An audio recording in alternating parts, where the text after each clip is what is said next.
Hey, what's up, Blazer fans? Welcome to We Have a Take the What podcast. I am Tara Bowen Biggs, and I am joined once again by Rose Harding. Hi, Rose.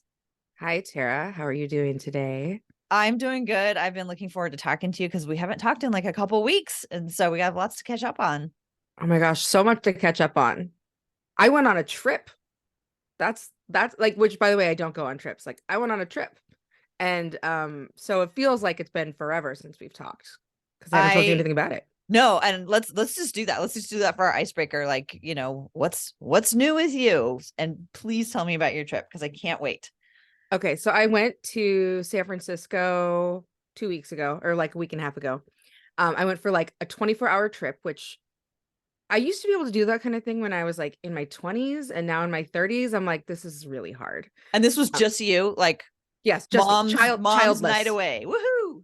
Yes, I went and I met my friend Laura, who lives in Eugene. So we flew to San Francisco and met there, and we stayed with my friend Ken and his partner Kevin in San Francisco, where um we took the BART out to Oakland to see Suga from BTS, who is Dame's biggest fan, um, play a show.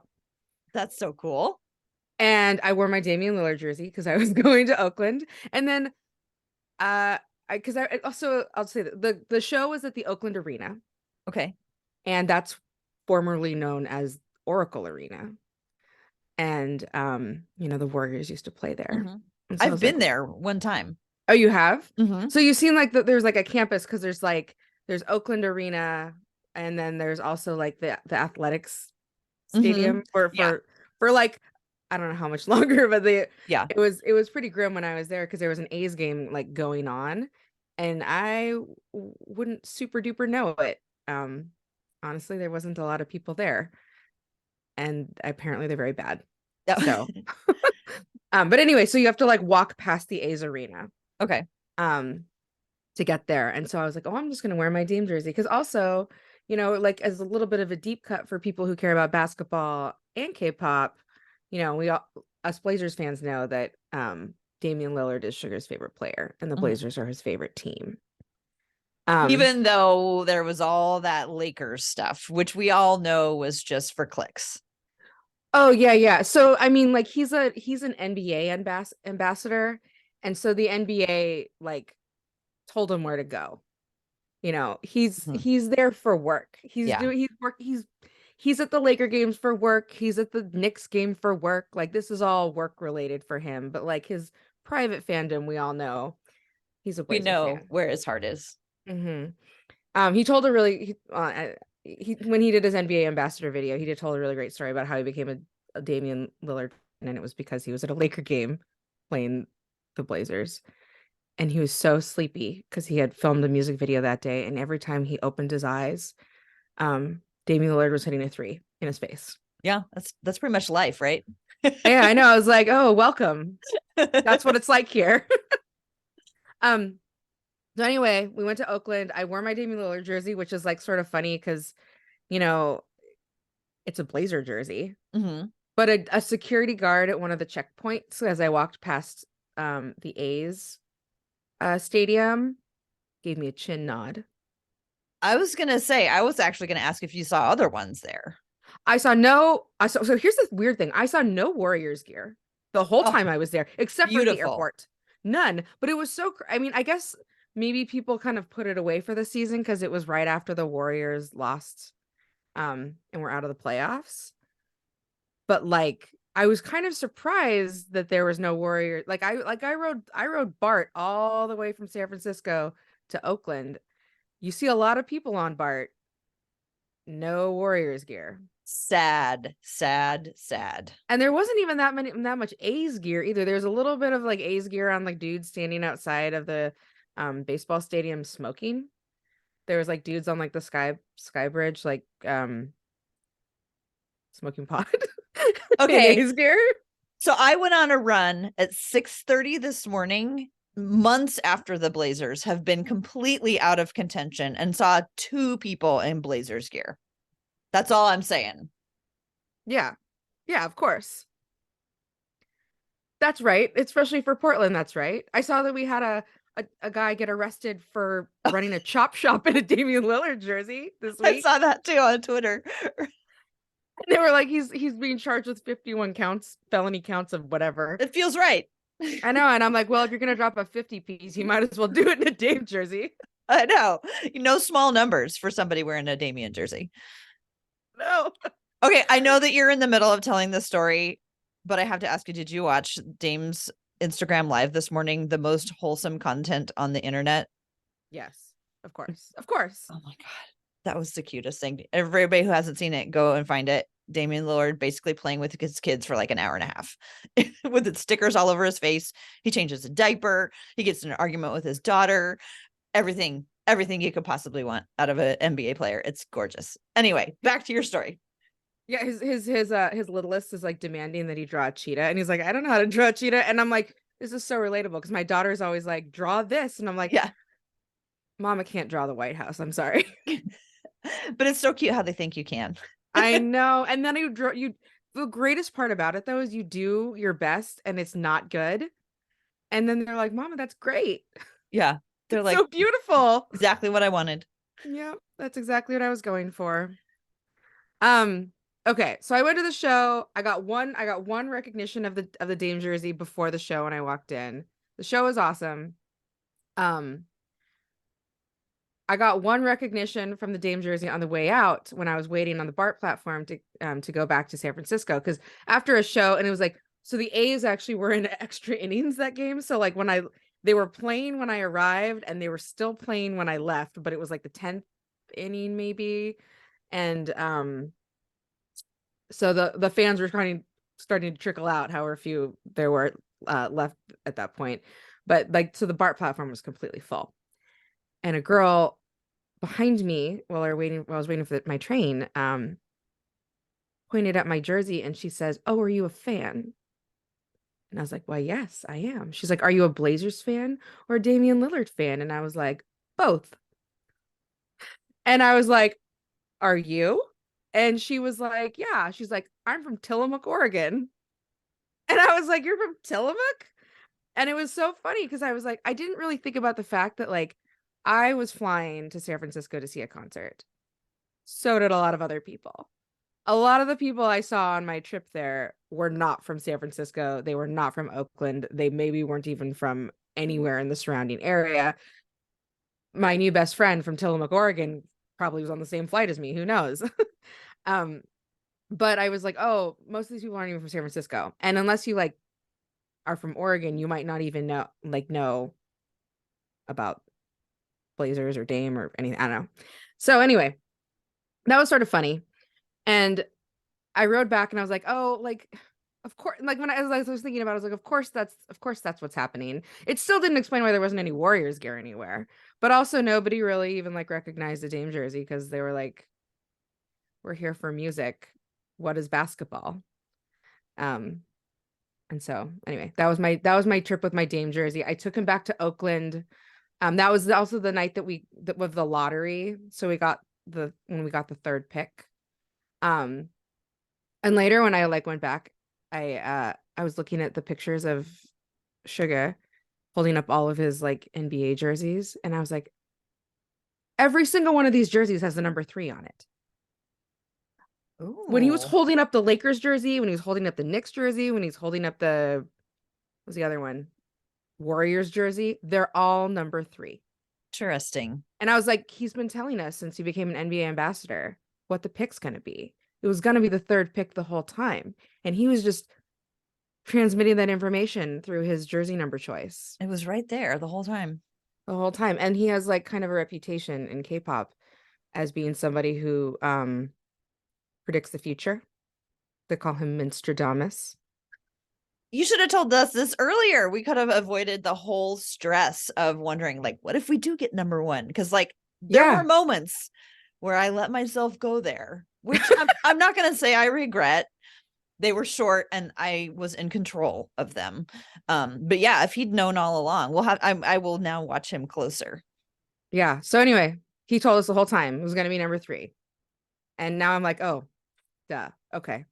So 3, I'm super happy with it. I came home from Oakland super tired and happy. And The best basketball story that I actually heard while I was there, even though there was no Warriors gear, was from my friend Ken and Kevin, who I was staying with.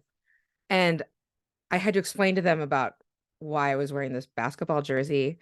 And they were like the kind of guys who like, they were the what is basketball people, which is fun. And so I made some comment about, you know, Dame being from Oakland and how I was going to bring his jersey back. I was going to wear it to Oakland with me. And they were like, "Oh, there's a basketball player who has whose house this plant came from." And they like pointed to this plant in their house, and I'm like, "What do you mean a basketball player why do you have a basketball player's plant in your house? Like, what basketball player?" He's like, "Oh, his name is like Steph. Is that a basketball player?" No, they did not know who They Steph did. Curry was. Really? They didn't. They Oh didn't my know who gosh. Steph Curry was. And like when I said his name, they were like, "Oh yeah, that's him, Steph Curry. Yeah, that's his plant." They were playing you. And I was like, "No, I'm telling you, these are not basketball people." Did they say sports ball at any time? No, they're not those kinds of people. They're just people who like it just like they don't make fun of it. They just doesn't touch their It's life just at not all. in their thing. Wow. Okay, so why did they have Steph Curry, a plant from Steph Curry's house? Okay, so this plant apparently came from Steph Curry's house because their next door neighbor, she is like a plant decorator. She like decorates rich people's houses with like foliage, and she like like the plants. I didn't know about this until I was talking about it with them, but like famous people don't just keep the same house plants. They have seasonal house plants. They redecorate their house plants. They have plants that come in, plants that come out. They're like constantly moving them around. They don't just keep the same house plant alive like we all do for like 10 years until we accidentally kill it on vacation. No, no. They have plant people who come in and decorate their home, and she does. She does that for famous people, and she does it for the Currys. And this is it's a nice looking plant. It was very healthy, and the pot was gorgeous, although I heard the pot was Ken and Kevin put it in this pot, but they were like, this is actually a Steph reject plant where like I think that they brought it to the house and then they didn't want it like for very long, so it came back out. But this woman gives away gorgeous plants to her neighbors because she's constantly working with gorgeous plants that have been in famous people's houses that they don't want anymore. So this is this plant in their house is like formerly a Steph Curry plant that Aisha apparently didn't want. That's I do I see a future for us as plant ladies to the stars? Maybe. It does sound like a cool job. Yeah. And then you have really great housewarming gifts for people. Mm-hmm. You know what I mean? You have gorgeous plants. And then you could be like, it's kind of like, oh, Tom Hanks sat in that seat, it's like that, but with houseplants. I don't think I'm that qualified, but you know who is that our friend on Twitter, who he has a family florist business. I'm gonna find his name while you continue to talk. But maybe that's right. something that he could tell. I wonder if he's ever delivered flowers To Steph Curry's house? to any Blazers.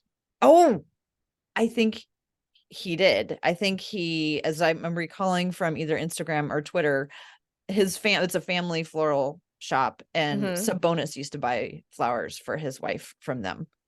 Oh, that's adorable. I'm gonna search and confirm that while you continue. Okay, what else about this plant? So the other thing I want to say about this plant is I put a picture of it on Twitter. I'll repost it again when we post this episode so people can see this plant. The thing that he told me, he's like, Ken told me, he's like, she told me that his family's very nice. And I'm like, well, I don't really want to hear that right now. Not interested. Yeah. I'm like, good for them. And he's like, his wife, he's like, I know who she is because she does cooking stuff poorly. That's what he told me. She does cooking stuff poorly on TV. Oh, I know who she is. I mean, I think he's being catty because they're monogamous with Ina Garten. Oh, okay. They just don't have room in their lives for anybody else. No, absolutely not. And they're like, oh, a famous person's wife wants to be a cook on TV. Okay. Anyway, he's like, I heard that her son is adorable. Everything was about her, not about Steph. Like Steph was kind of like not who they thought of. They're like, her son, not Steph's son. Her son is adorable because he follows our friend around the house learning about plants. He loves the plants. So he really like is a little plant kid. And I'm like, okay, well, that is adorable. Fine, Steph. Your kids are adorable. Uh, oh my gosh. That's awesome. So you have a picture of this plant. Yeah, I'll show it to you. It's a nice looking plant. It kind of looks like lettuce. It's Okay. it's very wavy. It's got a lot of motion in this plant, but it looks really, I mean, it's a beautiful house plant. It's a very healthy looking house plant. And it's got a really like lovely like a vibrant green about it. But anyway, that was just really funny because my friend Ken is like, we've been friends since we were freshmen in college. We lived in the same dorm. He is not a sports person in any way, shape, or form. And the fact that he even like know that he had a sports person's plant in his house is very funny to me. But then it was just like a detail that he knew. And really what he knew is he had Aisha Curry's house plant in his house. That's Like that's awesome. he just knew who her husband was, but like really he talked about it like it was her, like she was the famous person. I Could you love it. could you confirm about the plant I am or trying the to find it, flowers? and I know his name is Jesse, and cannot remember what his Twitter handle is, and it's driving me crazy because I interact with Jesse all the time, and I've actually met Jesse in person. Jesse has a big beard, right? Yes. I remember that about him on Twitter. Paint and PDX, your friendly neighborhood flower man. There we go. Downtown Portland florist.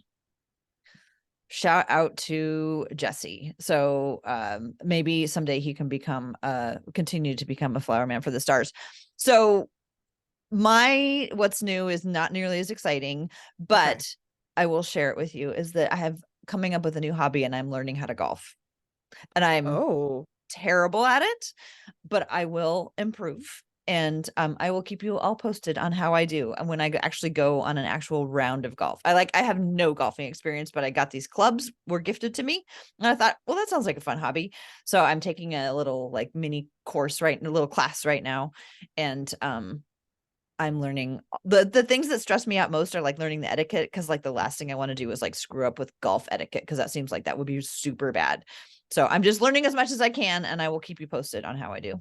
Golf etiquette sounds really hard to learn. I mean, I don't think it, I think it's pretty straightforward. It's just what you have to like know that it exists. You know, sometimes people just don't tell you, like, there's like all the unspoken rules. And I'm the one who's like, I need to know all the unspoken rules before I go in. Like, you need to speak the unspoken rules. Yes. Just tell me what the rules are up front and I'll be fine. It's like baseball. That's how I feel about like pro baseball. Like, you don't flip your bat. You don't stare too long at your long ball or whatever. Like, you know what I mean? There's like so many weird things. You can't celebrate in certain ways. It's so rude. And if you do, someone will throw 100-mile-an-hour ball at your face. Yeah. That's a weird thing about baseball. And then the announcers are like, yeah, well, that's because he earned it. He deserved that. And you're like, I'm sorry. Excuse me, what? There's extra judicial rules in baseball where it's fine to like assault a man? And the answer is yes. Well, I will report any interesting golf unspoken rules. The only unspoken rule that I've learned of right now is that like tee time, if your tee time is at like 6:10, that means that you're checking in at the clubhouse at 6, or no, that means that you are like at your tee and ready to hit the ball at 6:10. So don't show up at the clubhouse at 6:10 and be like, oh, hey, I have the 6:10 tee time. It's like, no, you're supposed to be actually at the hole at that time ready to hit the ball. So I feel like that's valuable, because a lot of times, 6:10, I would have like shown up at the clubhouse at 6:10. So look, I'm already learning. I can't hit the ball, but I'm prepared to be there on time. I see. So it's not like an NBA game where they're like, game time is 6:05, but it's also really whenever the game before it ends. No. So it might be 6:35 or whenever we feel like it. Apparently not. At least that's the information that I was given. Okay. Well, I'm very excited for you because people love golf. I mean, I've played a little bit when I was like a kid because my dad forced me to, because he needed a friend to play golf with, but You know, I think that choosing to do it on your own is like a different thing than your parent making you try a new sport. Mm-hmm.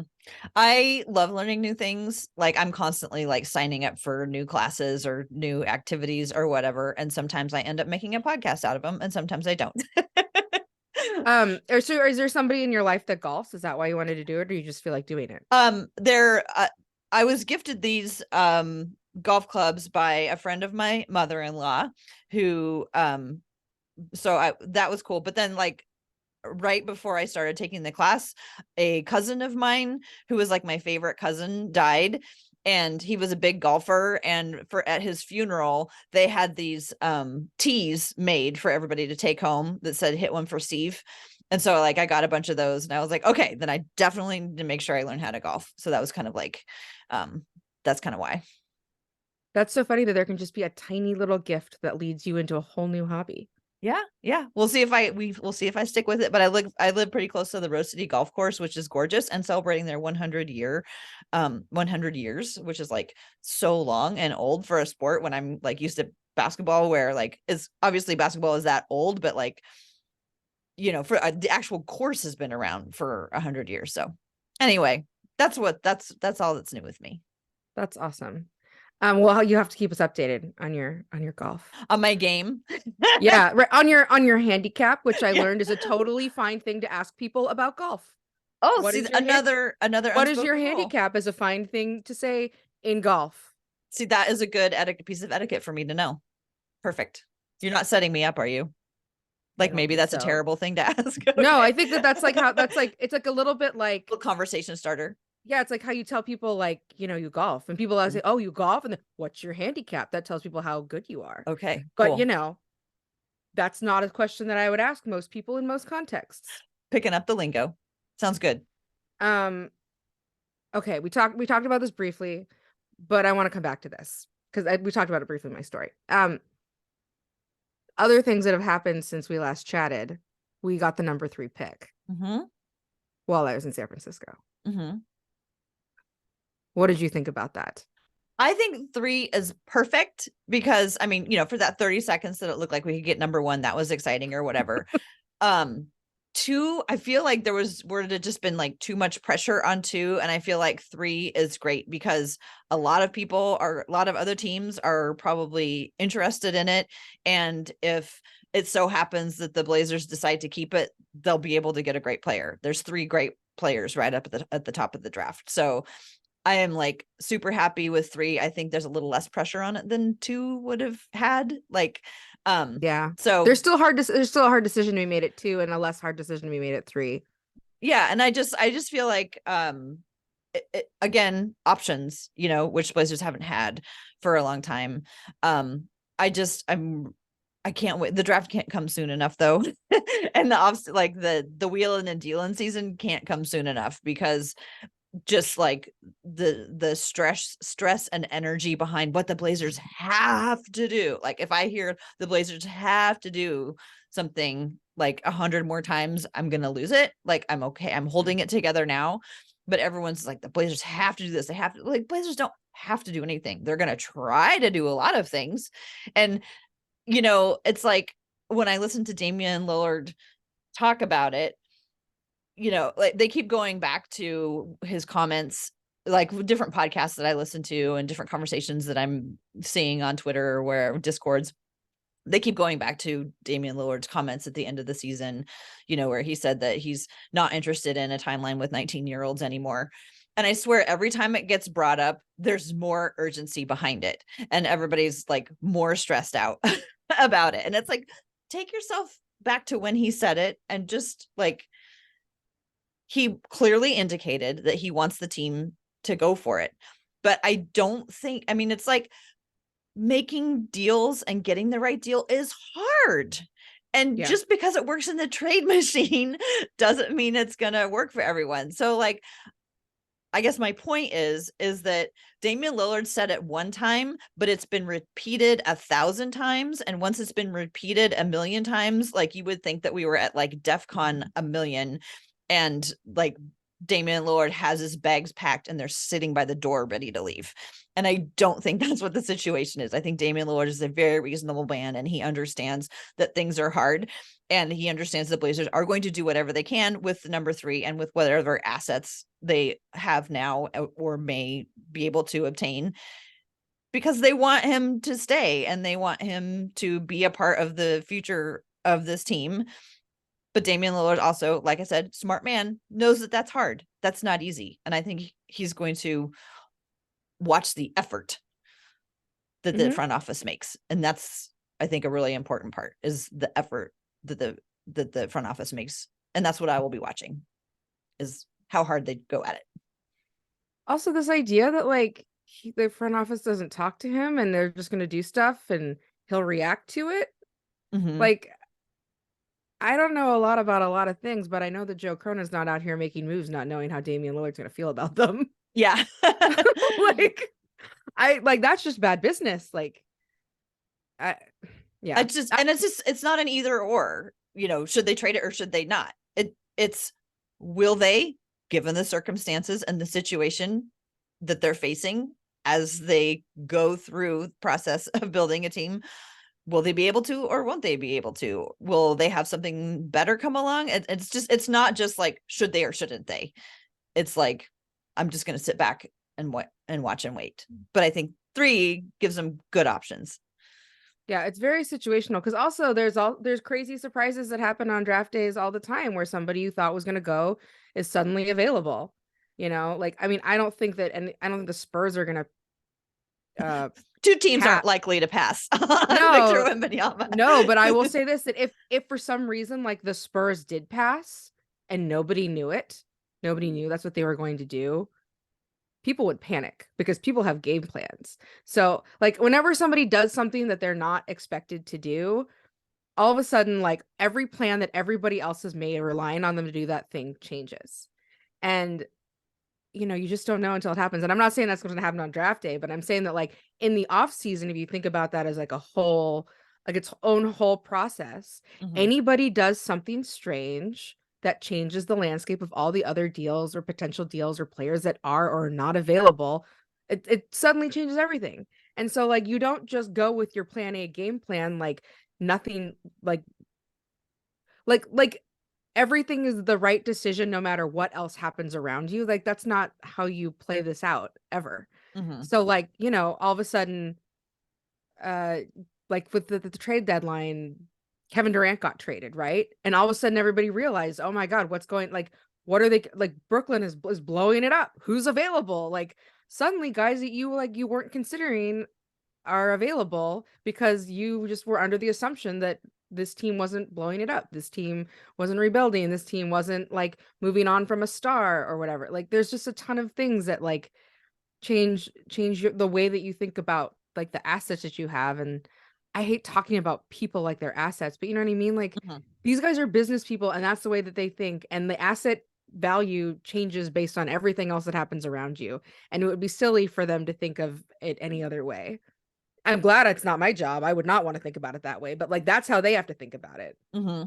I keep thinking about what you said about basically, trade talk and all this is like fan fiction. And that's completely changed the way I think about all of this. It makes it so much more fun for me. It makes me think like, what story do I really want to hear about this? And it's like, it takes me out of that whole, okay, like I still will go and check and see if things like would work according to the CBA. Would this trade be possible or whatever? But I think about it like in broader terms of what story I want to tell. And so sorry, people who hate narrative, but that's how I like to look at it. So I was thinking about like Anfernee Simons. So the big question is, is Anfernee on the trade block? Obviously, Anfernee has high trade value because he has a really movable contract. He also had a really good season last year where he showed that he's a really good shooter. And that is something that other teams would conceivably like. And I'm thinking about it like I have in my head this story where he returns home. And I love the idea of the story that would be generated by Anfernee going back to Orlando. you know, I think it would be so cool for him to like be the veteran on that young and building team playing with Paolo Banchero. Like, I just think that would be a cool story. And he just seems like such a Orlando boy, such a Florida guy, that it would be cool for him to like go back home. So like, I just think about it like, where would be a place where he would end, like if we're talking about Anfernee Simons getting traded, I'm thinking about it in terms of like, where could he be happy? Where would be a good fit for him? Where could he thrive? What would also we get back, and how would that change our story?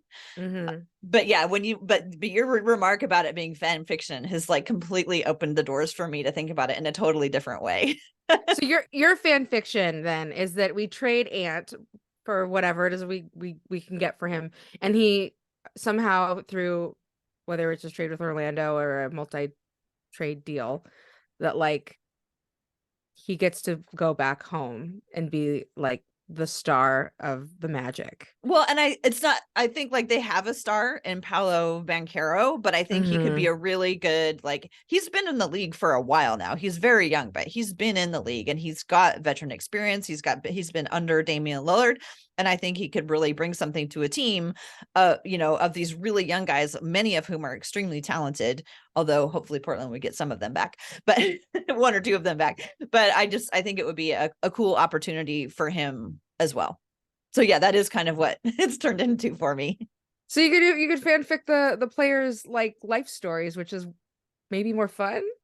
And also like I don't know, it's like it's more thinking about them as people. Like, what would make them happy? Where would they do well? I love the idea of Ant going to Orlando, also because one, there's a little less pressure on him immediately. He doesn't have to go to a team that, like, if he goes to a team that's like Orlando, then it's not like you got to win now.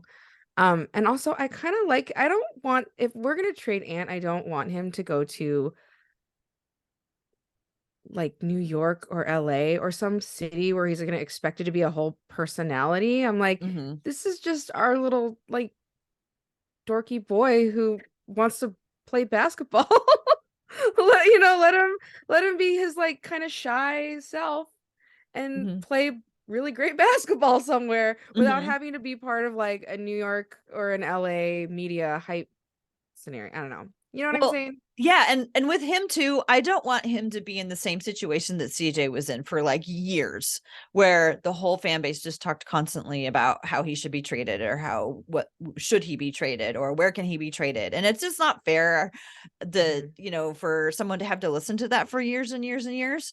So, and I also think that Anfernee's development, it just, the way the Blazers have refused to have a backup point guard and do this, like, you're a shooting guard when you're playing with Damian, and then Damian goes off and you're the point guard. And like, I don't know enough about other teams to know whether or not they do that, but Portland has done that for so long. I would just like to see him in a role where he's like not trying to do multiple things. Like, he's a shooting guard. Let him go be a wonderful shooting guard. Or he's a point guard. Let him go be a point guard, rather than this whole, well, right now you're this and right now you're that. And I understand, you know, that players are like flexible, but in the guard role, like, I feel like you should really know if you're supposed to be the point guard or not. Like, you're the point guard, you're the backup point guard, you're the lead point guard or whatever, rather than like, oh, we're going to slip you over here, we're going to slip you over there. And I just think he's been in that sort of like swirling, he's been swirling around it for a while. And I would love for him to have like a defined role. Yeah, and I totally hear you about the like this idea that the Blazers have been doing that to whoever plays next to Dame for a long time now, and it's so unfair to those players in some ways. I mean, I know that they sign up for whatever they, you know, whatever their role is, that's what they sign up for.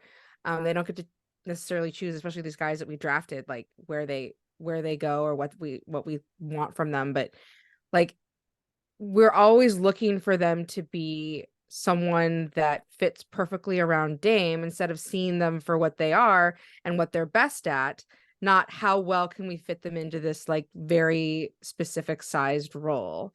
And, you know, that's what made I think people kind of frustrated with CJ. They're like, you don't perfectly fit around this guy that we love. What's up with you? And I'm like, well, he's a great player in his own right. And he's not like the perfect complement to Dame, but that's okay. He was still really amazing in the role that he played, and he did it as well as he could. And now he's getting the opportunity to play a slightly different role. And like, I don't know, like just having the freedom to be something that's not the guy who has to fit around Damian Lillard's skill set. Like it allows them to like stand on their own. They don't have to be somebody's Robin. They can be their own Batman or whatever. Like I have a lot of feelings about players who get like stuck in roles that don't best suit them. And I'm like, maybe they'll never get a chance to explore the type of role that they wish they could play, or the type of role that they might do best. And I always like it when guys get new starts in places, because then their role gets to be redefined. And for some guys that doesn't always work out, but for some guys it's like super liberating and freeing. And I don't know, I just wish for guys like Ant and CJ to like have the opportunity to like see what they could be without the constraints of fitting around a superstar. I was thinking back to like when we drafted Dame ended up being a really great fit into that like LA like era of basketball. He played next to Wes Matthews, like who was a really good fit next to him. And like, I don't know, like you don't always get that lucky. You don't always get that lucky. And like maybe he is partly who he is because he then had to fit that role, right? Because that was kind of the role that was there for him. Well, they kept trying to just like have next to him like Damian Lillard light, rather than CJ McCollum or Anfernee Simons. It was like you play next to Damian, and then Damian leaves, and you have to like take on being Damian. And that's hard. And I would be very curious to see what Damian, if Anfernee gets moved, I would very curious to see what Damian with Matisse next to him would look like, with somebody who like really plays defense. I love Shaden, but I am not ready to have Shaden start next year. Unless it's like there might be a situation, but I would really like to see, okay, we've been seeing Damian's defensive deficiency for years. Here's another guy that we're going to bring in who's so great on defense, but maybe this is the one that's going to stick, Yeah. That would be interesting. Has Matisse played much of the two? I don't know.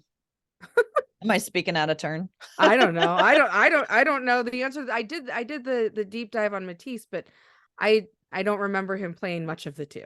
Okay. I am here in Basketball Reference. That would just like be so me that I was like, well, actually he's a 3 the whole time. That would be so me that I would get that completely wrong. I mean, there's an argument to be made about positionless basketball, and how you use your team and what kind of schemes you're running, and how like what you expect of them in their role. But like, I don't know, he's shot better from 3 than I thought he would. So he's not just like, if he's like a 3-and-D type guy and he can play that role, at replacement level, like maybe that's all you need. According to Basketball Reference, which we know is not perfect, his first 3 years he played mostly shooting guard. Interesting. Oh, I gotta look at the thing where it says like he's listed as a shooting guard. Where's the, I don't know, I don't want to with the Sixers.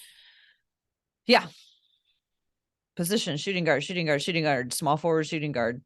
So they moved him to small forward, it looks like, his last year before he came back to Portland. Yeah, I'm trying to think about what their roster looked like over the course of his time there. They've had a couple of turnovers. So, and none of them, and where they say the percentage, how much percentage he played this, the highest percentage that he played shooting guard was 64%. What season? That was his rookie season. The lowest that he played shooting guard was the half season that he played for him before he was traded. And that was 31%. But yeah, he definitely falls, it's not like drastically different in the scales, but he definitely falls more into the shooting guard minutes according to Basketball Reference. I guess that was after they acquired Harden, and there's probably fewer guard Yeah. minutes Hmm. in Philadelphia. Um, yeah, funny. Um, I am glad we're talking about Ant because there's a part of me that thinks that he's probably not going to be a Blazer Hmm. next year. And I hope it's one of those things where it's good for everybody. Hmm. Um I know that like a lot of Blazers fans don't like this, where like we trade a guy and then he plays really, really well, and we're like, why didn't we get that out of him? Um, but like I kind of love that for the players at least, because for whatever reason we didn't, and that doesn't mean that because we couldn't do it that nobody else should have it and they Yeah. shouldn't have it. Like it's it wasn't ours. It wasn't ours. Like you know, I always think that's always kind of a weird thing that happens, and I really hope that if it's like CJ, it's like Josh Hart, it's like these guys who like, they were great when they were here, but we didn't use them maybe to like the best that they could be because we didn't have that sized or shaped role for them. And that doesn't mean that they shouldn't get to play it. Like, And it's okay for it to be a win-win. yeah, I mean, totally. I've heard it also said, well, if nobody wins, then it's actually a good trade if nobody gets exactly what they want. And I can see actually, the logic in that is that everybody has to give up a little bit something, but also there's nothing wrong with a win-win. Yeah. And also like it's good to me, it's good when we were like, we see a player and we're so sad to see them Mhm. doing what they're doing in another uniform because it means they're being successful. Yeah, Josh Hart forever. Yes. And also, quite frankly, I am sick of Blazers being the last stair on the staircase for a guy's leaving the league. Right. Like nobody's watching like, the Chinese basketball league and being like, "Oh, if only they were doing that when they were here." Like, no. It means that if we're missing a guy and we're watching him play really well and we're feeling kind of like jealous that he's playing that well, it means he's doing well for himself and good for him. Yeah. And it wasn't like a band-aid that Neil Olshey was gonna like bring in and was gonna change the whole thing. And then we all looked at it like, Yeah. I'm like over the Blazers being a last stop for guys on their way to Europe or China. although I'm still mad that nobody ever picked up Ben McLemore. He's in China now, right? I think he played in China. He's back here. He's working out. Somebody please take that man on their team. I love There's him. a lot of players in China, like a lot of big players in China that were in the league like not that long ago. Mm-hmm. And I don't know, have many guys made it back? Have you ever seen a guy come back? I'm sure we have. I'm sure. I don't keep good tabs on that kind of thing, but Yeah. I'm Put sure we have. put a note in that for us to do for future episodes. Who are guys who left the league, played in China, and then came back? I mean, Hassan didn't. Did he? Hassan Whiteside? Okay, we Did could. he go to China? I don't think he went to China. No, I And don't think he anyway, did. he's not on anyone's team in the NBA. I thought he came back briefly though. Didn't he come back briefly for Utah? Anyway, this is all speculation and this is all trying to remember things off the top of our head. Yeah. Okay. Um, okay. I want to ask you this. How much do we care about the playoffs? How much are you caring about the playoffs? Well, I don't care very much because I don't have live TV and it's making me nuts that I don't have live TV and I'm about ready to lose it. But I'm like, if I can just hang on through the end of it and I will just go to the summer without live TV and then I will get live TV again when the season starts up again. So I'm interested in it insofar as who were the teams who went out early. That was very interesting to me. And I might go to like a bar or something tonight to watch game 7 because just the whole Celtics Miami thing, it would be fun to watch history if the Celtics managed to, make a complete comeback. But Also, other than that, I don't care that much. Game 7s are a circus. No matter who, like if you don't have Yeah. a team, like it's even maybe better if you don't have a team. Yeah. Oh, it's definitely better if you don't have a team because you don't care. Yeah. You could be there just for the chaos. I do like watching playoffs because every time somebody misses, I'm like, oh, look at that. Teams actually miss. Who would have thought that it wasn't just the Blazers who actually miss? Yeah, that's really funny. I've been watching a little bit. I watched game 6 of the Celtics Heat. I usually find like a surrogate player or team to like kind of root for if I can. like a lot of the teams that I was like really interested in rooting for were out kind of early, and I was like, well, there's very little for me here. But now I'm like, because I am a, if it's not my team, I want it to be new blood team person. Like, I'm like Celtics boo, Lakers boo, like Warriors boo, like no, none of that. Heat, sorry, you won one too recently too, kind of boo on you too. So I guess I'm rooting for the Nuggets. Same. That's how, reluctantly. I do kind of like Jokic is kind of like, he's just such a like uncool superstar. And I like guys like that kind of. I mean, I don't like playing, and I still find him to be like kind of like he's kind of awkward to look at. I'm playing basketball, and I still can't believe he's as good as he is and he moves as slow as he does, but like well covered now because he's been in the playoffs for like 5 weeks.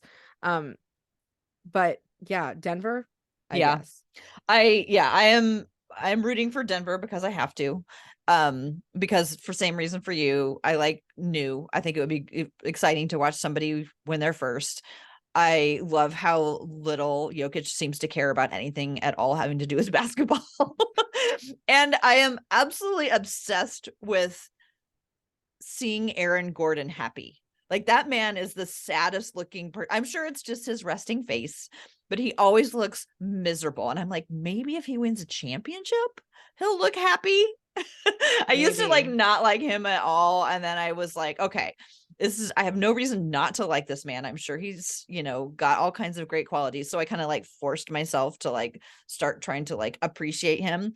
And oh man, he would be perfect on the Blazers. But aside from that, now all I just want is for him to be happy. And so I think a championship, we might get a smile out of him. I think you're probably right. Hopefully. I mean, I have this other reason why I kind of root for like the Nuggets. Well, okay. There are some Nuggets where I absolutely will never root for. I'm sure you can guess which ones they are. The thing that I like about the Nuggets winning is that I think that guys who make the business decision to go live in Denver should be rewarded for that.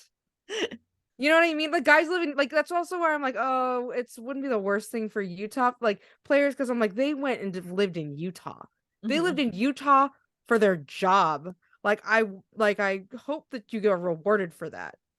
Like, yeah, Denver is on my list of so far of all of the arenas I've been to, worst. Is it the bottom? Bottom. I mean, I've been to like, I don't know, a handful. I've been to like, I don't know, 5 or 6, but it is like everything is up here and then there's Denver way down here. I was like, this is miserable. I would hate it. Yeah. That was awful. Anyway. It was like a terrible experience. It was it was opening day for baseball, the same day that we saw the Blazers play the Nuggets at home. And so everybody in the audience was just completely drunk, like so drunk, because they'd all been to the game at the Rockies game, and then they walked across the parking lot and came to the Nuggets game. And so they'd already been drinking all day, and then they came in to watch the Nuggets game. And I actually said that to like somebody like in like a Denver fan. I was like, why is everybody so drunk? And he was like, oh, we call this a double drunk day. Because they had the baseball game in the morning and then in the afternoon and then the Nuggets game at night. So I was just like, plus I was with a group of friends of mine and we got stuck in an elevator, or we were in an elevator and then the alarm went off in the elevator, and it was right after the Blazers got stuck in the elevator, and we shoved ourselves through the crowd and got off that elevator so fast. We were like, we are not getting stuck in the elevator. So not high on my list of arenas I would visit again, but I would be cool if they won it this year. I'd be fine with it. Same. So we care some, but only so much as like to advance our basketball values and ideals. Yes. Also kind of Denver related. That's something that happened was Melo officially retired. I am wearing my Melo Strikes Back sweatshirt right now. Oh, I will always be grateful for him for saving and what could have been an absolutely miserable season. The Blazers were set to have an absolutely miserable season, and he came in and he made it fun. And I will always appreciate him for that. yeah. I also liked that, like, maybe we were from like after he left the Knicks, he had a couple of stints in other places, and I feel like him finding success as a role player with the Blazers was like really valuable to how people remember him. Mm-hmm. Because I remember everyone said horrible things about him when he was on, I guess he was on, was he on the Rockets? He's on the Rockets. And then he was on the Thunder, and then he was on the like the Lakers. I guess he was at the Lakers after. He finished with the Lakers, yeah, He after the finished with the Blazers. Lakers. But like he was the Blazers were the only team that like really made, I don't know, like I thought like demonstrated his value still. Like They needed him. They actually needed him to come in and play, and that made the difference. None of the other teams were just like passing him around, because they were like he was part of other trades or packages or whatever. But the Blazers actually had a role for him. But I like that he had the opportunity to not just like bounce around to a bunch of teams where he didn't work out and then like retire after nobody picked him up, because he was retiring after like a year of not playing anywhere. And it would be very easy, I think, for people to like kind of clown on him for leaving the Knicks and then never finding another role ever again. But he did with the Blazers find a role, find success, and like show that he could still play, so much that he earned another shot at a contract with the Lakers. Mm-hmm. And I remember when he was on the Blazers, there was like tons of people talking about like, how is this guy unemployed? And I'm like, I don't know, that's like just kind of what I hope for guys who like kind of aren't, go through like a slump and then they find a place where they fit, and then people go, why was he unemployed? Like, I don't know, I just like that for him, because I think his retirement is like it's like a big thing for basketball, and he gets to hold his head high and be like, I played well, almost up till the very end. It wasn't just because I was on the Knicks or wasn't in my prime or whatever, like. I thought it was cool how the younger players really appreciated him and loved having him on the team and got so much like out of playing with Carmelo Anthony, because I think the bad raps that he got were like, and I understand the complaints of the different fan bases that he left and why they complained about him, but those were the fan bases, and seeing how much the players themselves really, really appreciated him and loved having him around, I thought that was cool. Me too. He I think that I had always hoped that Melo would get to do like a Farewell retirement tour. Yeah, like a farewell tour with somebody. But it is what it is, and not everybody gets that, and not everybody's going to be one of those guys that like Kobe got a farewell tour with the Lakers, and he had his whole career, like his whole career was there, and I don't know, like that's just not what happens anymore in the league. Hopefully we'll get it for Damian Lillard in Portland. Yeah, hopefully we get it for Dame. But I was gonna say I see a little bit of what's happening with Russell Westbrook. It makes me think a little bit about Melo. Guys who are like really, really, really important to the NBA for a time. And then when they stop being like, I don't know, at the white hot pinnacle of their career, then suddenly people think that they're useless. And I don't think it's just that black and white. I think there's like a gradient there. And I hope that, Russell Westbrook has a Russell Westbrook sized role and can do good things and remind people why he was like, what is he, a 2-time MVP? Like, come on, like, yeah. Just because guys aren't the guys that they used to be doesn't mean they're not still good or important. Right? Important to the NBA, important to basketball. Like, I don't know. I just have sad feelings for guys whose whole careers are boiled down to who they are at the end of their career. Think about it this way, Rose. Write yourself a little fan fiction story in your head about what could happen to Russell Westbrook. Like, what his last year could be like. You could just write it in your head and like be happy with how it worked out in your head. depending on like who knows what the actual league is going to do. But write your own fan fiction about these guys. I love that. Who do you think is Russell Westbrook? When you think about his career, do you think he belongs to the Thunder? Yeah, Yeah, I think so. Yeah, I think so too. He belongs to the Thunder. Mm-hmm. I know that people had this, like, they kind of tried to fanfic about how he's from LA and he's going back to LA, but like he was just at both of the LA teams, and that's like just not memorable. He belongs in my head. He belongs. I to the mean, Thunder. it was Oklahoma City, like the middle of nowhere. I mean, obviously, Oklahoma City, just it's its own city. Fascinating background. Read the Boomtown, really great book. But it was like the transition from Seattle to Oklahoma City, big cosmopolitan city on the edge of the West Coast, to smack dab in the middle of, America and Tornado Alley. No, no. Is that a place? Do they say Tornado Alley? Well, Or I've do you heard just it say before. that? Well, it is Tornado Central. I mean, that was Yeah. that's an important part of that book is tornadoes.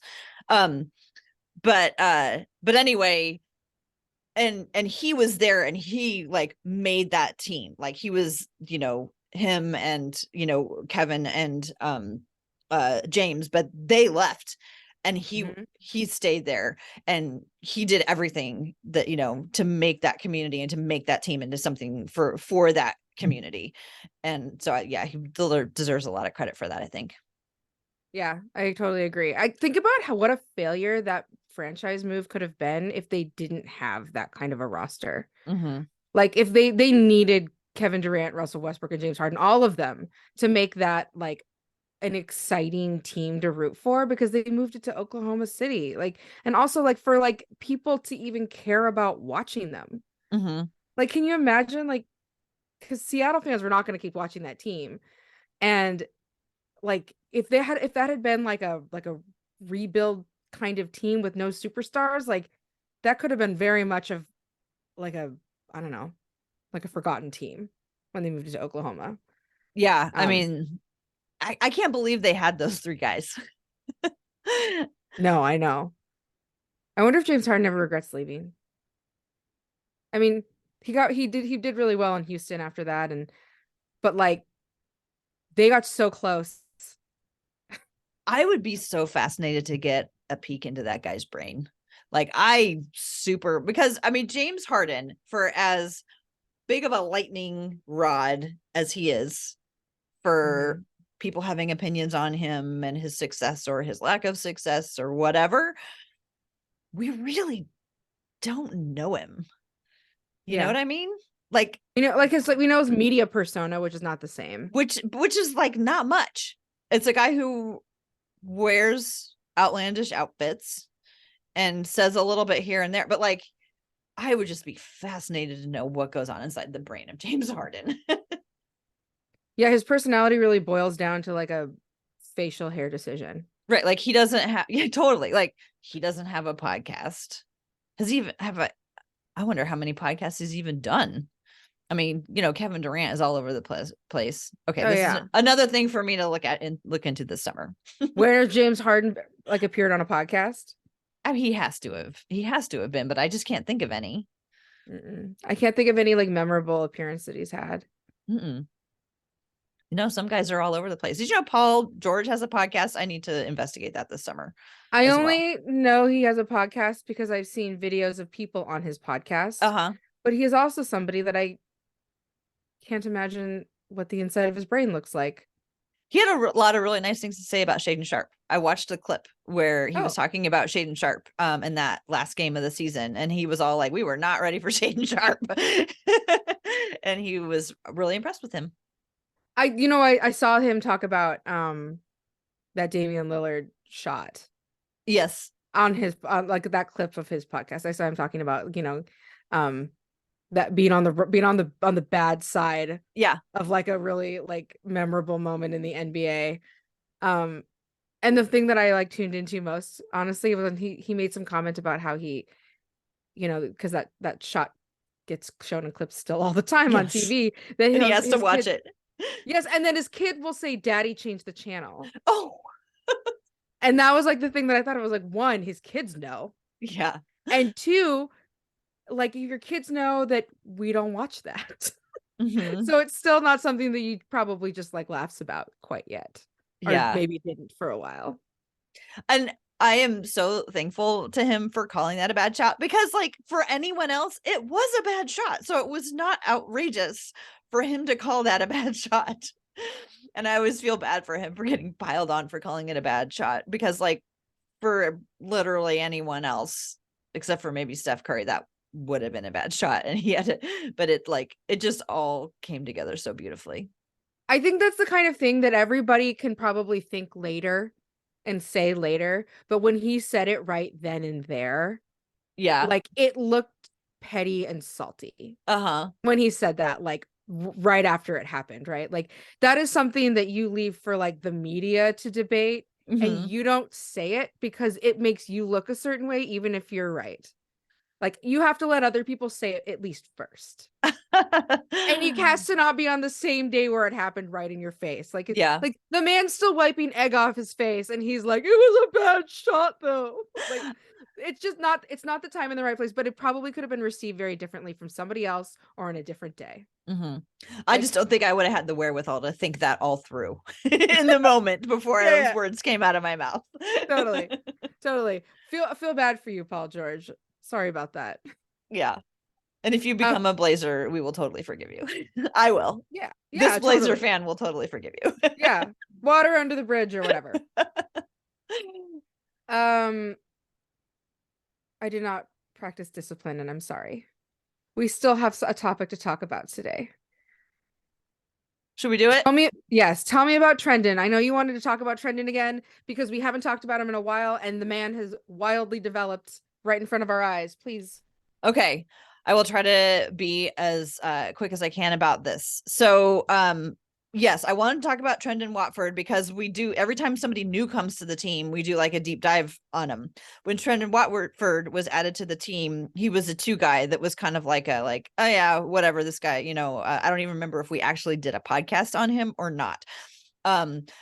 And after being the darling of the What Awards, he didn't win, but he got nominated for a lot of them. It was clear that he has like worked his way into an important position on this team.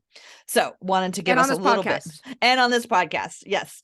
So Trendon Watford, if you're listening, if Brooke has sent you this podcast, here is the story of what we know about Trendon Watford. He is a 6'9" power forward, question mark, center, Sometimes small forward, sometimes Point Watford. I love sometimes. it when we get Point Watford. I think the only thing he's definitely not is a shooting guard. But he is 6'9" and he's about 240. He's a good size, big size dude, strong dude. He's 22 years old. His birthday is November 9th. He was born in 2000. Nasir Little was also born in 2000. So just like age wise, those guys are about, I don't know, like 6 months or so apart, a little more than 6 months apart. Trendon is from Birmingham, Alabama. His father is Ernest, and his dad worked for the sheriff's department for like 29 years. He was he was on the beat, and then he worked in the offices. And his mom was a special education teacher. An extremely important person in his life is his older brother, Christian, and he also has an older sister, Elise. Christian is a basketball player. He played for Indiana University. And in fact, he is like beloved at Indiana University. In 2012, against a Kentucky team that included Anthony Davis, he hit a last second shot, which delivered to that team their only loss of the entire year. It's called the Watt shot. And everybody in Indiana, like, he's just beloved because he hit that shot and won the game for them. And his brother was a good 3-point shooter. He's about 9 years older than Trendon. When Christian, his older brother Christian, was in college, the family attended every home game for 4 years, the 4 years that he played there. They made a 500-mile drive to go watch Christian play. And Trendon went on a lot of those.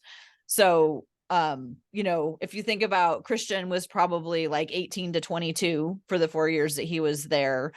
Trendon was about, you know, let's just say like 8 to 12 or, you know, in that range.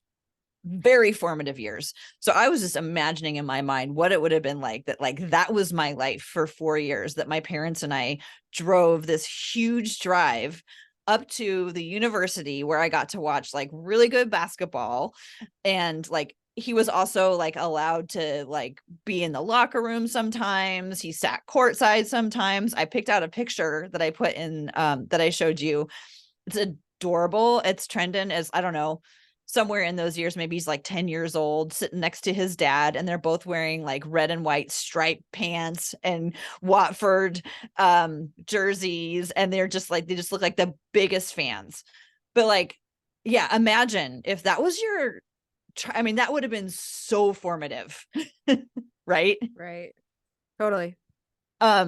So really close to his brother, and in a article where I got a lot of this information by Jason Quick in The Athletic, talks about the relationship between the two of them. Trendon, you know, followed him around. Everything that Christian did, Trendon wanted to do. They played basketball together his entire, you know, as long as Christian was home, and even, you know, when he would return home from college, Trendon just always wanted to beat Christian at basketball.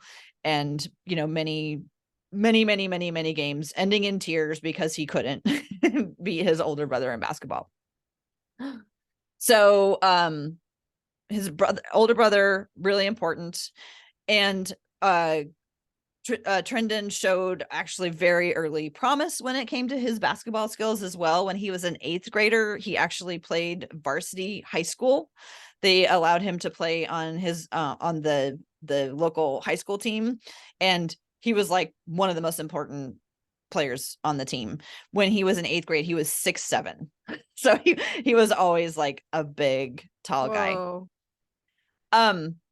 So when he was, in a freshman in high school, his family moved to a different school district. They moved to a place called Mountain Brook.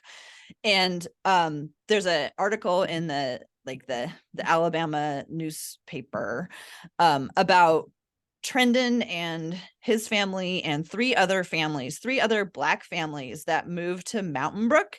And this was like really significant, apparently in the community, because they left Birmingham, and a lot of people got really mad at those families for leaving Birmingham to go join this other, you know, fancy school. It was very, very white. They weren't the only white kids, or they weren't the only Black kids in the school, but there were very, very few. And so a lot of people at the school were also mad because they thought these kids were coming in to take everybody's like starting positions.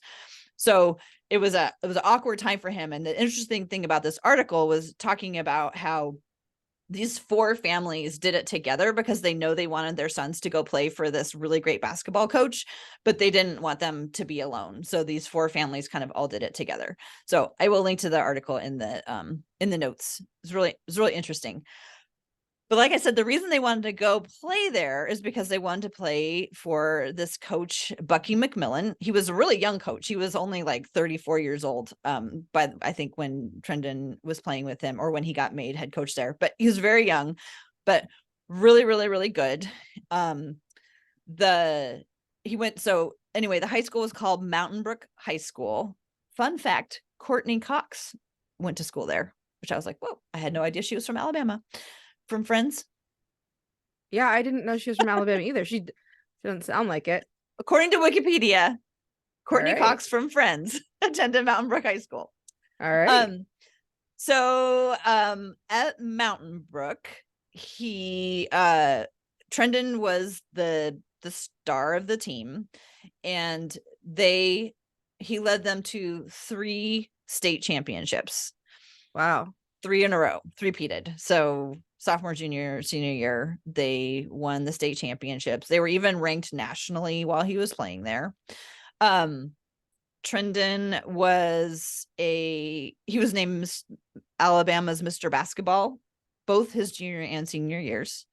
He was in the McDonald's All-American. He was in the Jordan Brand Classic.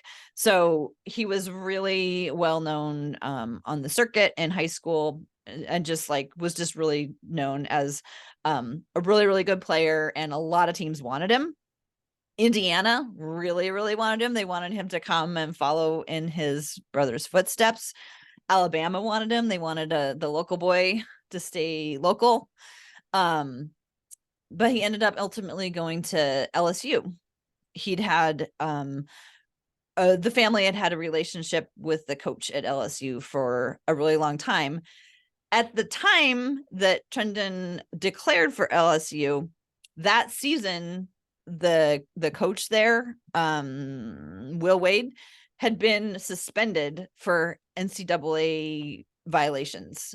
He was on a phone call that was wiretapped where they were talking about benefits, like monetary benefits for students and their families. And he was suspended. But after he was reinstated by the school, then Trendon made his announcement that he was choosing LSU. The announcement is adorable. Really polished in terms of like, this is a high schooler who was giving a speech, and it was clearly a speech and it was prepared, but it's really smooth. It was really nice. Thanked everybody that he'd played with, broke down when he was thanking his brother. Again, that really super close relationship. And it was just a really sweet video. So I linked that in there if you ever want to watch it. It was super cute. So went to LSU, was at LSU for 2 seasons. He did declare after his freshman season, but he didn't get an agent. And then after exploring, decided that he would come back. He was, really important and instrumental to the LSU team. Ended up declaring his sophomore year and hiring an agent. So at that point, his time there would have been done. He was there his first year. I think they finished, and then the second year was COVID year. So the first year they went to the NCAA tournament, and then the second year everything was shut down. There is a bubble video that he made. So I guess maybe I have that wrong. But there is he did make a video of when they were playing in a tournament. I think it was the NCAA tournament in the bubble. And I was shocked at like how terrible the food was. He kept showing the food that they would get for dinner. And it was like, these are like huge athletes. And they would get like a tiny little piece of chicken and some corn and some cold broccoli and a muffin. And it was just like, I was just appalled how little food that they got. Anyway, back to Trendon at LSU. His freshman year, he played with Skylar Mays, Blazers 10-day legend, who was older than Trendon. And then his sophomore year, he played with Cam Thomas and Sharif O'Neal. Let's see. His freshman year, he made the SEC all freshman team. And then his sophomore year, he made the all SEC team. According to the AP one, he was in the second team by all SEC coaches. So he ultimately, so I should stop. Any questions? I'm just trying to get through this. No, this is like, I don't think I realized that he had thought about coming out after his first season. I did think it was interesting that he, usually guys come out after like one season, or they like play quite a bit deeper, like go, like exhaust a lot of guys like who don't come out after the first season often just play the whole time. College. Yeah. And like he came out at kind of a weird time. And I didn't know why. And maybe it's because he decided that he really didn't want to leave after his freshman season for some reason or another. And so, but he didn't really want to finish. So he was like, he just waited till he was a sophomore. I don't know. It's just interesting. I didn't know that. Yeah. And every step along the way, there was advice and consultation with his brother. Again, really like he and his brother are super close. His brother did end up going and playing overseas, and then he also played on several G League affiliates, but he never, I don't think he ever played in an NBA game. Okay, so let's go bring it to draft night. Okay. So he left LSU, and draft night, he did have a party with the family and friends, and he thought that he was going to go like high to mid second round is kind of what they were expecting. And as the night played out, he did not get called. As the time went on, I can't, it just stresses me out just thinking about like what the night was and what it must have been like for him to see everybody's name get called in front of him. He did get a call from Brooklyn, number 59, and he said that he had to decide whether or not he wanted to have his name called, because he really, really, really wanted to have his name called. And that was like a really big deal to him, is that because his brothers never got his name called, and he and his brother were like, we got to get your name called. We want to get your name called. So at 59, Brooklyn reached out to him, and I guess this is fairly common, is that he turned it down. He ultimately decided that he wanted to go the undrafted route and see what would happen. So he did not get his name called. And back to the Jason Quick article, he talked to his dad, tells the story of how upset Trendon was. And him and his brother, reassuring him, like, we're going to do this. We're going to do this. You're going to get this. We're going to get you in the NBA. Right as soon as the draft was over, he got a call from Chauncey Billups, and Chauncey offered him the two-way. And it was Chauncey's first like official call as a coach, according to the Quick article. And they both remember Trendon repeating over and over again, "You won't regret it," which I just like, oh, you won't regret this. I'm like, we don't, Trendon, we will never regret having you on our team. We love having you on our team. On behalf of Blazer fans, or at least this Blazer fan, absolutely no regrets bringing you on this team. You are a treasure and such an amazing person on this team. I wanted to say that. So, I had some friends that were in the NFL draft, when I was coming out of college. And I remember one of them telling me that he also got a call, in one of the late rounds of the NFL draft from, I won't say the team and I won't say the person, but, and he also opted to not have his name called, because you have a lot more freedom to choose what you want to do and where you want to go and what situation you want for yourself. Whereas you get drafted and your draft rights are they're owned, and the deals that they would offer you or could offer you, especially in the second round in the NFL, or in the NBA anyway. I know that like they're not like structured as tightly as they are in let's say if you get drafted in the first round. And in the NFL it's the same way. So you can choose to have your name called on draft day, or you can choose to have the freedom to have more control over your own destiny and where you go and where you think you might have the best opportunity to play. But I think that that's like a really hard aspect of draft stuff, is like your dream is to hear your name called, but there are other routes there, even though that's the one that you always dreamed of. And like to decide that this dream of having your name called that night is really a proxy for the bigger dream, which is to do well in a professional sport. I think that's a really grown-up decision. Yeah, definitely. So he was offered a two-way contract, which he took. Of course, Portland doesn't have a G League team, so there was nowhere to really send him unless they wanted to like send him to somebody else's team. So he was with the team, and initially didn't play at all. But then, as we all know, Trendon's freshman year, the injuries started to pile up. And so Trendon did get a chance to play, and it was like, oh, hey, this kid can do something. And then I guess right before All-Star break was when they offered him a full contract. And that's also a lovely story to watch and hear him tell, because of just like how much it meant to him, because of how hard he worked for it. He talked about how it was that was when Blazers went on that little 4-game mini run right after the trade deadline. Everybody was like, oh no, we got to shut everybody down. So they were in Memphis and his brother was with him and they were going to drive back to home to Birmingham from Memphis. And his brother was like, let's go.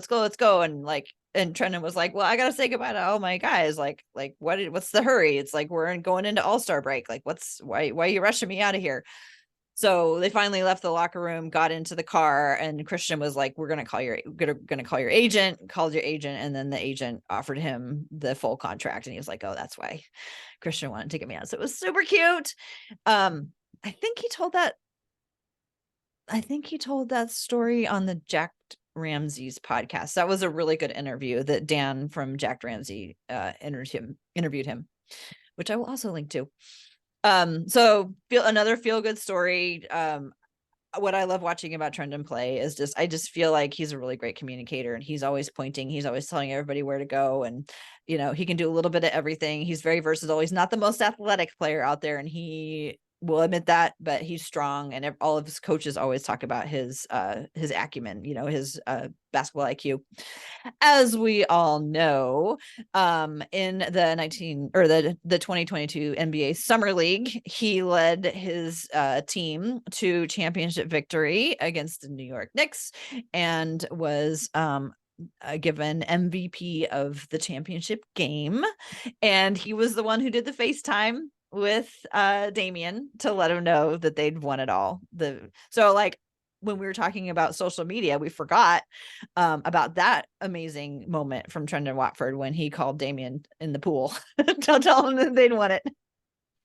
Trendon has 12 total dunks in his 2 years as a Blazer. Oh. So there's room for improvement there. But like I said, he's not really an athletic player. He's the guy with the floater.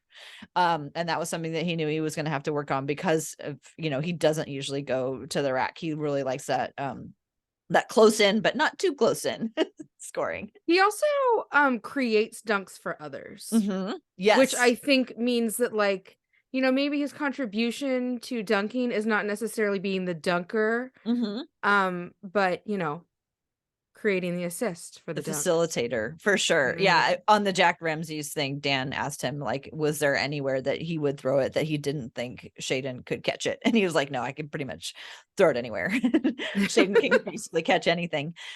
One curious thing is Trendon as an NBA player has averaged 4 rebounds per game. And that we know this is something that the Blazers have kind of struggled with the last couple of years.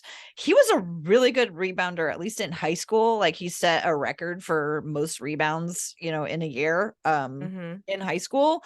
So that's definitely something that he was able to do. And so I'm curious to find out if the coach is ever going to try to get him in there getting more rebounds, or if he has him, I don't know, boxing out or doing maybe that's an opportunity for the Blazers to try to get some more rebounds than that they haven't been able to get over the last couple of years. Just a suggestion. I don't know anything, but I'm just saying maybe it's worth exploring.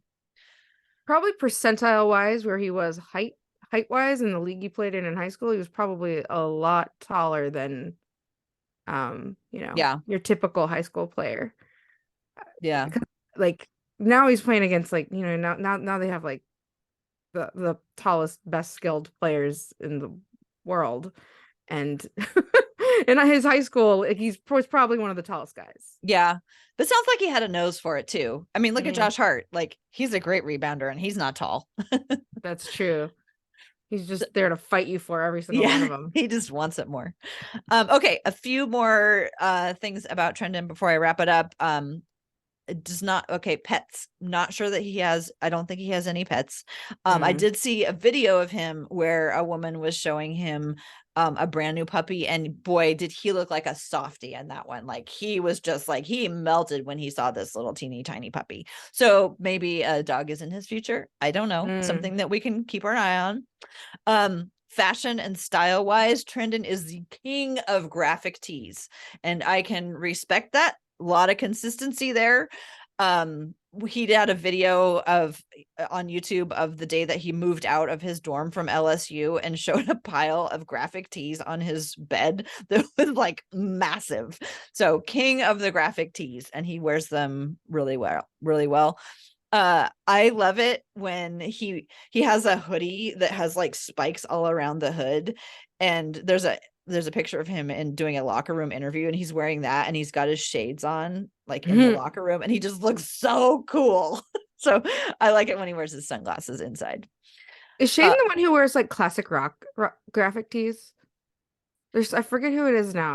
I mean, Trendon. Trendon definitely has had classic rock ones. You know, he also had like Janet Jackson. Yeah, he's had a lot. He wore LSU. I think he wore some LSU stuff during the. Oh yeah, he enjoyed the tournament. Well, and that brings me to the next category that I was going to touch on is social media. As you know, he was nominated for a social media award. He's very great. He's really active on Twitter. Not so much on he just kind of shares stuff on Instagram, but he's another one of those guys where you can really get his personality from Twitter. He's not afraid to like comment on what's going on. So let's see.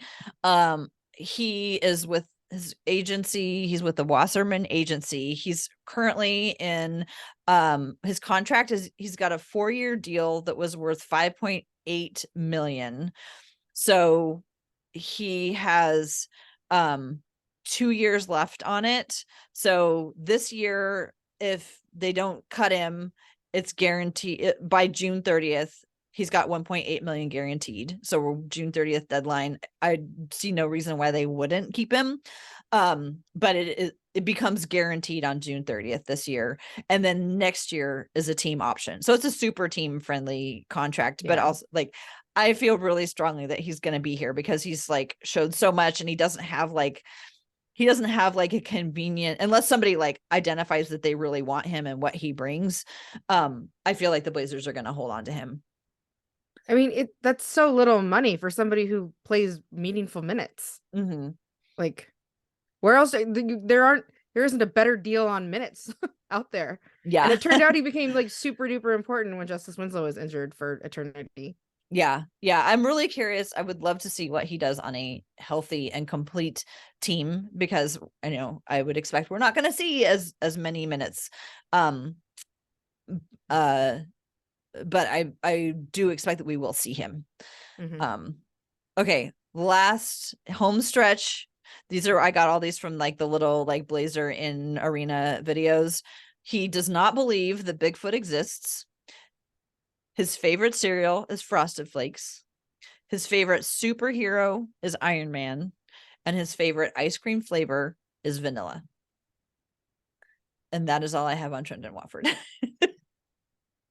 That's a lot on Trendon Watford. That's more than I expected when you were like, there wasn't as much out there about Trendon as I thought there would be. And I'm like, well, we literally know his whole contract structure. So good job.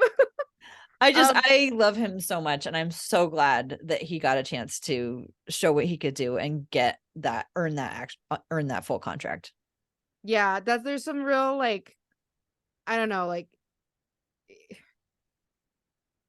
there I don't know, that's just a really cathartic way to close out on this betting on yourself thing, where he was like, I could have been drafted, or I could bet on myself and earn my own contract. Mm-hmm.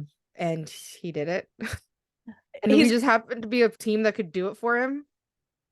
He's got some of that Wesley Matthews undrafted, in him. You know, how Wesley Matthews was so proud of how hard he worked, to make a name for himself after being undrafted. So I love guys like that. I feel like Wes, though, is like a little hot about it. Like, you know what I mean? Like Trendon doesn't feel as hot about like Wes had like a little bit of a chip on his shoulder about being undrafted, and it's a little bit like, look at me, like. And Trendon was more like, how could you have done this without me? I don't know. It just feels like it comes from a different emotional place, but maybe that's just me reading into too much. No, I completely see where you're coming from. So yay, congrats, Trendon. June 30th, I'll put it on my calendar now, because now I'll have to pay attention, knowing that's the deciding day for our dearest friend Trendon Watford. Yeah. If he's still on the team, it becomes guaranteed. Do you think if he's Do you think he'll play Summer League? I think as the MVP of the finals, he needs to sit it out. I think he's achieved what he needed to achieve. Go out on top. Yeah, I think but I really think that he has these leadership qualities that are really important for the team. You know, obviously with Damian Lillard, they're not they're in no way in need of leaders, but also it doesn't have to always all be up to him. And especially when Trendon gets on the floor with that second unit, I think he is super crucial to that. And he and Shaden seem to be really tight. Yeah, so that's what I kind of wondered, because I heard Shaden said he wants to play Summer League. And Trendon is like, would be a really good leader for a Summer League team, I think. And he's also somebody who will probably be in like a second unit type of role if he's going to have like a meaningful role on the team next year. Like, he would be a really important person to see if he, like, what he can get out of the guys in Summer League, and which guys, you know, are which guys are going to maybe like pick up those last couple of spots, I guess, on the Blazers roster, as which always happens. Like, which of these guys can try and make something with. I really think it's going to be Shaden Summer League. I think Shaden needs to be the leader.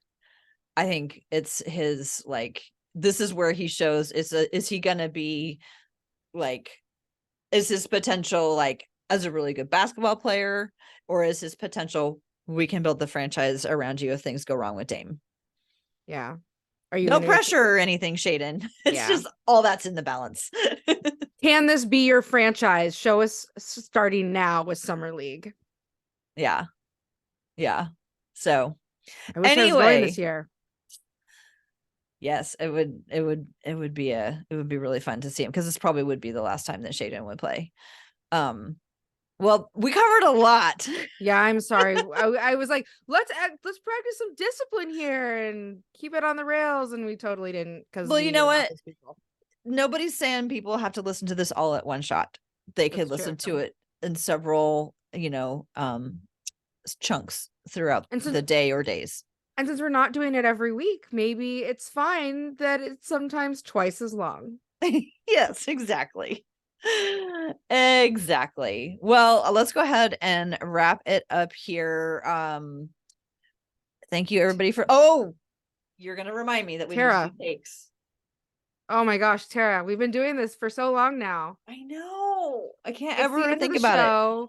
We need to share our takes for this week or 2 weeks, whatever the time span is that we have been here together. Do you want to start, or shall I? You go ahead, because I got to think of one. Okay. This is my take. We're all anticipating draft night. I think that we're going to know what the trade's going to be before draft night. That's my take. I think that we're going to like, I think that obviously made sense that we would need to know exactly what pick we had and what assets are going to be in place for whatever. But like, I think that we're going to know what's going to happen before draft night. I don't know if the deal's actually going to happen, because, a lot of times those deals are like leaked or whatever. Yeah, but I'm pretty sure they have to draft this one. Yeah, so I'm pretty sure that what's going to happen is because it's going to be a highly, like, they're in a highly predictable position at 3. Like, there aren't that many different things that can happen. I think that we're going to know exactly what's going to happen trade wise before draft night, and we're not going to have to sit there and sweat it out while we watch TV, because we're more or less going to know what's going to happen. That would be amazing if that was true. Totally. I actually think the opposite. I think it's going to be utter chaos, and it's going to go completely in a different way than everybody expected. I wouldn't even be surprised if they drafted the 3rd and everybody like completely melts down. Yeah. So I think I'm going to say my opposite take is that nothing is going to go according to how people expect. So between the two of us, somebody's might even be right. It'll probably be somewhere in the middle. It'll probably be somewhere in the middle. I mean, we're not very good at our takes being like true, but it's fun to make them anyway. Okay, Tara, take us out of here. Okay. So everybody, thank you so much for listening. You can find the podcast at We Have a Take. You can find me at TCB Biggs. You can find Rose at Rose L. Harding. You can find us in the Discord, which is linked in the notes. I think that about does it for now. So thanks everyone for listening, and go Blazers.